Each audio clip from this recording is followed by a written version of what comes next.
हाँ बच्चों, हम लोग इसके पहले वर्ड परिचय के बारे में पढ़े थे।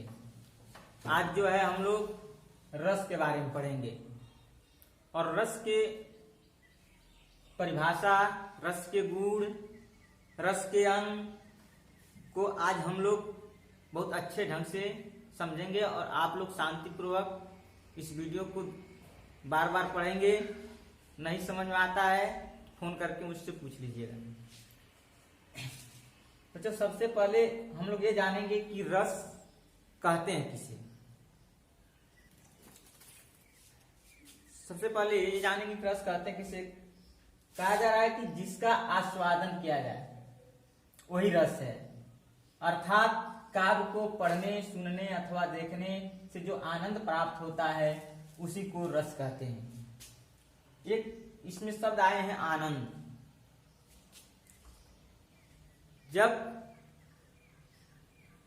हम काव्य के नाटक, कहानी, उपन्यास आदि चीजों को जब हम पढ़ते हैं तो हमारे हृदय में कुछ न कुछ एक आनंद प्राप्त होते रहते हैं। कभी हमको हंसी आती है, कभी हमको रुलाई आती है, कभी हम जो है उत्सुक हो जाते हैं, कभी हम क्रोध में आ जाते हैं। उन्हीं चीज को जो हमारे अंदर से उत्पन्न हो जाते हैं वही आनंद है। बच्चों, जो है कि रस का इतना बड़ा महत्व होता है, अगर रस न हो तो काव्य की रचना ही नहीं हो सकती है।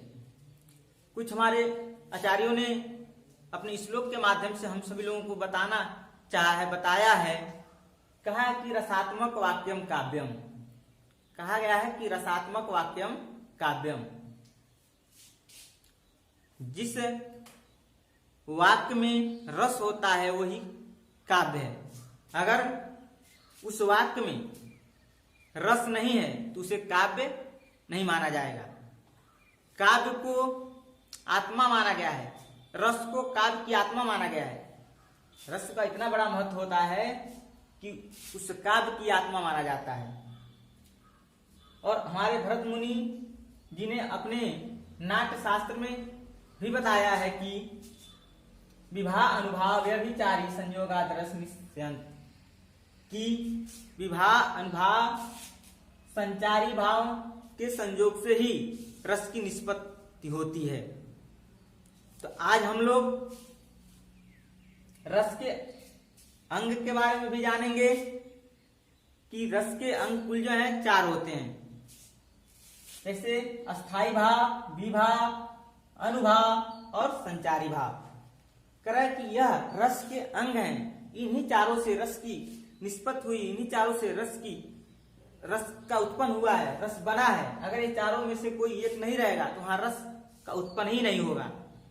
इसलिए मुख्य रूप से रस के 4 अंग माने गए हैं: अस्थाई भाव, विवाह, अनुभाव और संचारी भाव। आज हम लोग सबसे पहले अस्थाई भाव के बारे में जानेंगे कि अस्थाई भाव है क्या। लिखा ही है कि अस्थाई भाव। कहने का तात्पर्य है कि मनुष्य के हृदय में सदैव रहने वाले भाव को अस्थाई भाव कहते हैं। कह कि मनुष्य के हृदय में सदैव माने हमेशा हमेशा के लिए जो रहने वाला भाव है वही भाव अस्थाई भाव है। हमारे शरीर में या अन्य सभी लोगों के शरीर में यह कुल अस्थाई भाव विद्यमान रहते हैं। अस्थाई भावों की संख्या मुख्य रूप से 9 मानी गई है, लेकिन कुछ हमारे आचार्यों ने उसमें 2 रसों को और जोड़ दिए हैं। तो आइए आज हम लोग जो है कि अभी चार्ट के माध्यम से इन अस्थाई भावों के बारे में हम लोग विधिवतपूर्वक पढ़ेंगे। चार्ट बना रहे हैं और उस चार्ट के माध्यम से हम सभी लोग पढ़ेंगे। तो हमारा जो है चार्ट है रस का। तो जैसे श्रृंगार रस, हास्य रस, करुण रस, वीर रस, रौद्र रस, भयानक रस, विभत्स रस, अद्भुत रस, शांत रस, वात्सल्य रस और भक्ति रस। तो मुख्य रूप से तो 9 ही रस माने गए हैं, लेकिन बाद में जो है 2 रस जोड़ लिए गए हैं, वात्सल्य रस और भक्ति रस। इन्हीं 9 रसों का अलग अलग अस्थाई भाव होते हैं। जब यह रस हमारे हृदय में जब इन रसों को मैं देखता हूँ, किसी काव्य को, कहानी को, उपन्यास को, जब भी यह रस हमारे अंदर उत्पन्न होते हैं तो ऑटोमेटिक जो ये सारे अस्थाई भाव उत्पन्न हो जाते हैं। जैसे मान लीजिए श्रृंगार रस, श्रृंगार रस का अस्थाई भाव जो होता है रति होता है। जैसे नायक और नायिका जब किसी मंच पर आते हैं तो उनके अंदर यह रति नामक अस्थाई भाव ऑटोमेटिक सामने आ जाती है। हास्य रस का अस्थाई भाव जो है हास्य है। जब हम किसी भी कॉमेडी को देखते हैं या जब भी हम नाटक देखते हैं तो उस मंच पर एक पात्र आता है जिसको जोकर कहते हैं। वह अपने वेशभूषा, अपने बाड़ी को ऐसे ढंग से बोलता है, ऐसे ढंग से पहनता है कि जो है उसको हम देख करके हंसना चालू कर देते हैं। ऑटोमेटिक ये हमारे जो अस्थाई भाव हैं वो उभर करके सामने आ जाते हैं। यही जोकर हमारे मंच पर आता है और मंच पर आकर के अपना कला दिखाना चालू करता है तो सबको ओत प्रोत कर देता है और देख करके उसके बाणी और चेष्टा को देख करके सभी लोग हंसना चालू कर देते हैं। करुण रस, करुण रस का अस्थाई भाव जो होता है शोक होता है। जब भी हम लोग किसी भी स्थान पर जाते हैं और रास्ते में देखते हैं कि कोई लड़का एक्सीडेंट कर गया है या कोई व्यक्ति जो है मर चुका है तो कैसा हो व्यक्ति रहेगा, उसके अंदर या शोक नामक अस्थाई भाव उभर करके सामने आ जाता है। वो लगता है करने आहा ऐसा कैसे हो गया बेचारे को, कैसे लड़ गया, उसके अंदर एक शोक नाम का अस्थाई भाव उभर करके सामने आ जाता है। जब हम वीर रस का अस्थाई भाव जो होता है वह उत्साह होता है। कोई भी हम जब वीरता का काम कर लेते हैं तो ऑटोमेटिक जो हमारे अस्थाई भाव हैं वो उभर करके क्या करते हैं, सामने आ जाते हैं, उत्साह बढ़ जाते हैं। वाह वाह मैंने क्या कर दिया, लगते हैं करने। उसके बाद जैसे रौद्र रस का अस्थाई भाव जो है क्रोध है। व्यक्ति के अंदर जब भी कुछ ऐसा चीज देखता है तो ऑटोमेटिक क्रोध आ जाता है। भयानक रस का अस्थाई भाव जो है भय है।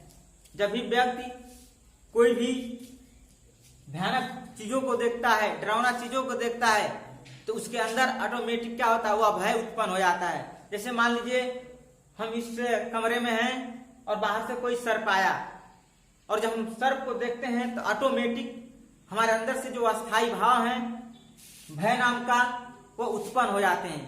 कोई भी व्यक्ति होगा अगर उसके सामने ऐसा कोई अद्भुत चीजें आ जाती हैं और ऑटोमेटिक वह देखता है तो उसके अंदर के जो ये अस्थाई भाव है उभर करके सामने आ जाते हैं। हमारे कहने का तात्पर्य है कि जो ये अस्थाई भाव है वह आपको परिभाषा ही बताए कि अस्थाई भाव वह हैं जो मनुष्य के हृदय में पहले से विद्यमान रहते हैं। जब भी वह अस्थाई भाव नाम का कोई भी चीज देखता है उसके अंदर से उभर के वो सामने आ जाते हैं। इस प्रकार 7वां नंबर जो है विभत्स रस। विभत्स रस का अस्थाई भाव जो है जुगुप्सा है।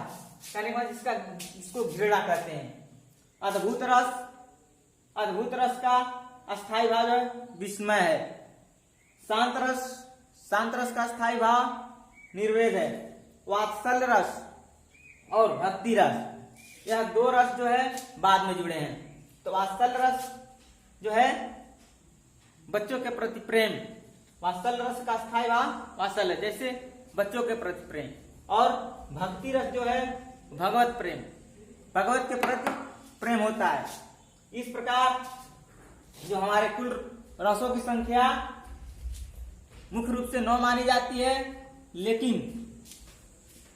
इसमें 2 रस और जोड़ दिए गए, वात्सल्य रस और भक्ति रस। तो ये सब जो है कुल मिलाकर के 11 रस हो गए। तो आज हम लोग इतना ही के बारे में पढ़ेंगे। इसके आगे हम लोग जो है कि इसके आगे की जो चीजें हैं कल हम लोग पढ़ेंगे। जय हिंद।